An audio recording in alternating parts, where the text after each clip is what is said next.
shoot! Don't!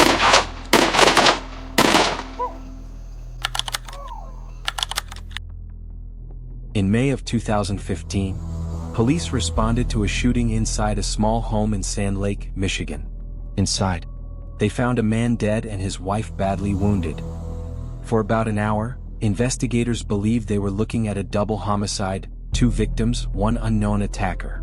They were wrong. And the strangest piece of evidence in unraveling what really happened wasn't a fingerprint, a text message, or a neighbor's testimony. It was a 20-year-old African gray parrot named Bud. This is the story of how that case actually got solved and why, in the end, the bird was never allowed to say a word in court. On the day of the shooting, officers arrived to find 45-year-old Martin Durham dead in his bedroom, shot multiple times. His wife, Glenna Durham, was on the floor nearby with a gunshot wound to the head. She was initially assumed to be a second victim. That assumption held for roughly an hour, until responding officers realized she was still breathing. She was rushed to the hospital and survived. At that point, the case shifted. If there was no intruder, one of the 2 people in that house had shot the other. And only one of them was alive to explain what happened. Investigators began building a picture of the marriage. Financial strain, gambling debts, and according to police records, a relationship the couple's adult children from previous marriages described as volatile. Then came the detail that made this case different from almost any other homicide investigation on record. The Durhams kept a pet African gray parrot named Bud. African grays are known among researchers and owners for exceptional vocal mimicry, not just repeating words, but reproducing the tone, cadence, and emotional inflection of the voices they hear. After the shooting, Bud went to live with Martin's ex-wife, Christina Keller. Weeks later, she recorded the bird doing something unsettling, switching between 2 distinct voices as if reenacting an argument. Then, in what sounded like Martin's own voice, the bird said a phrase that stopped her cold. "Don't shoot."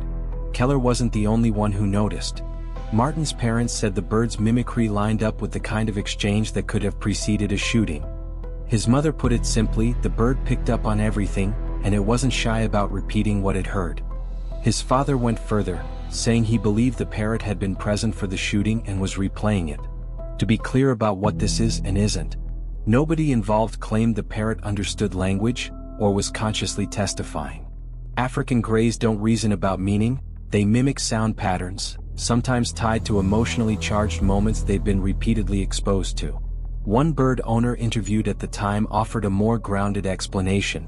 The parrot may simply have been repeating the most jarring phrase it had heard, the way a traumatized animal fixates on a stimulus, not out of understanding but out of exposure.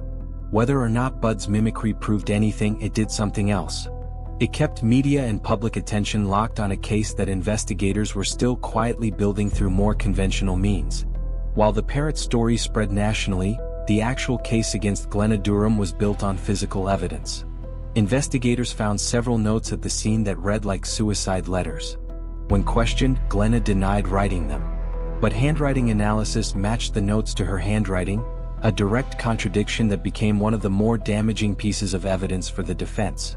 Combine that with the ballistics. Martin had been shot 5 times with a gun that belonged to the family. Glenna's own injury, a single gunshot wound to the head, was consistent, prosecutors argued, with a failed suicide attempt following the shooting of her husband, not an act of self-defense against an intruder. Prosecutors ultimately charged Glenna Durham with first-degree murder and a felony firearm charge. She denied killing her husband and pleaded not guilty. Here's where the parrot story hits its most interesting turn, and where a lot of viral retellings get it wrong. The county prosecutor was aware of the recordings and reportedly considered whether Bud's mimicked phrase could be introduced as evidence. But a judge dismissed the attempt. The bird was never called, referenced as testimony, or used in front of the jury. Animal vocalizations don't meet any recognized evidentiary standard. There's no way to authenticate intent, context, or accuracy behind a mimicked phrase, however chilling it sounds. So the case that went to trial was the one built on forensics. The notes, the handwriting analysis, the ballistics, and the timeline. After about 8 hours of deliberation, the jury reached its verdict. Guilty of first-degree murder. Glenna Durham was later sentenced to life in prison. Her attorney indicated plans to appeal. So if Bud's words were never used in court, what was the actual role of the parrot in this case? Not legal evidence but public pressure and attention. The story of a talking witness spread through national and international news within weeks of that first recording, well before the trial even started. It's worth asking soberly whether that kind of attention shapes how thoroughly a case gets investigated, how it's covered, and how the public perceives guilt before a jury ever hears the evidence. It's also a good reminder of something investigators deal with constantly: the difference between a compelling detail and admissible proof. A parrot repeating a phrase is memorable. It is not and can never be forensic evidence. What actually convicted Glenna Durham were handwriting matches, ballistics, and a timeline that didn't hold up, the unglamorous parts of the case that rarely go viral. But the parrot is still alive today, living with Martin's family. He didn't solve this case. The detectives, forensic examiners, and prosecutors did, the same way most homicide cases get solved, patiently, and through evidence that holds up to scrutiny. But it's easy to see why this detail stuck with people. There's something deeply unsettling about the idea that an animal in the room might have absorbed a person's final words, even if it can never tell us what they meant. What else do you think the parrot bud actually heard that night? And if you own a parrot yourself, tell us the most shocking thing it's ever repeated back to you. We read every one. If you like this one, hit like, subscribe, and share it with someone who needs to hear it.